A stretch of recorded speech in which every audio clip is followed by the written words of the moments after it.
উলঙ্গ সে ছেলে গুলি পরে বসে আছে পাদুখানি মেলে ঘাটে বসে মাটি ফেলা লইয়া ঘুরায় দিদি মাঝে গেছে ঘটি ঘুরায় ঘুরায় অদূরে কোমল লোম ছাপ বৎস ধীরে চলিয়া ফিরিতেছিল সেই নদী তীরে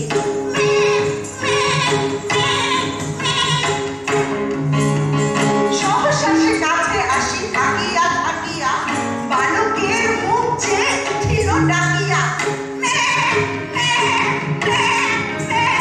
হ্যাঁ মা টক করছি তো বটে। অবাক করলে? কার জন্যে? যে আমাকে ডাক দিয়েছে। কিসের ডাক? আমার মনের মধ্যে বাজিয়ে দিয়ে গেছে, জল দাও।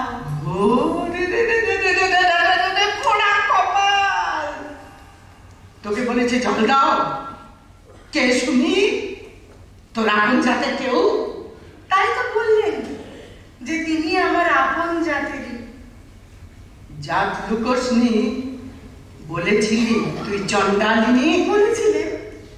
তিনি বললেন মিথ্যে কথা। তিনি বললেন শ্রাবণের কালো মেঘকে চন্ডাল নাম দিলেই বাকি, তাতে তার জাত বদলায় না, তার জলের খোঁজে না গুণ। তিনি বললেন নিন্দে করো না নিজেকে, আত্মনিন্দা পাপ, আত্মহত্যার চেয়ে বেশি।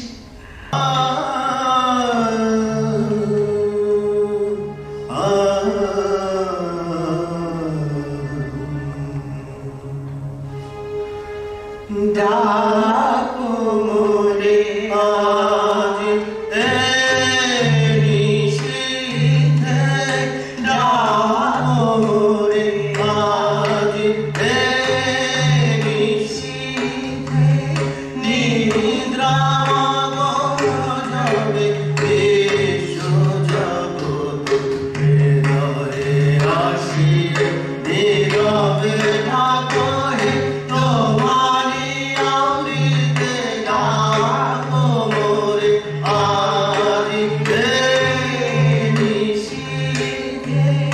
এই কাহিনী আমার নতুন জন্মে। আশালি তুই নতুন জন্ম আবার ঘটলো কবে? সেদিন রাজবাড়িতে বাজলো বেলা দুপুরের ঘন্টা, ঝাঁ ঝাঁ করছে রোদ্দুর। মা মরা বাছুরটাকে নামাচ্ছিলাম কুয়োর জলে। কখন সামনে এসে দাঁড়ালেন বৌদ্ধ ভিক্ষু।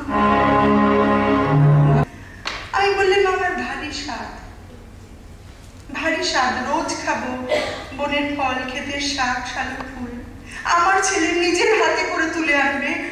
রাজা বললে আচ্ছা আচ্ছা বেশ, তার আর ভাবনা কি।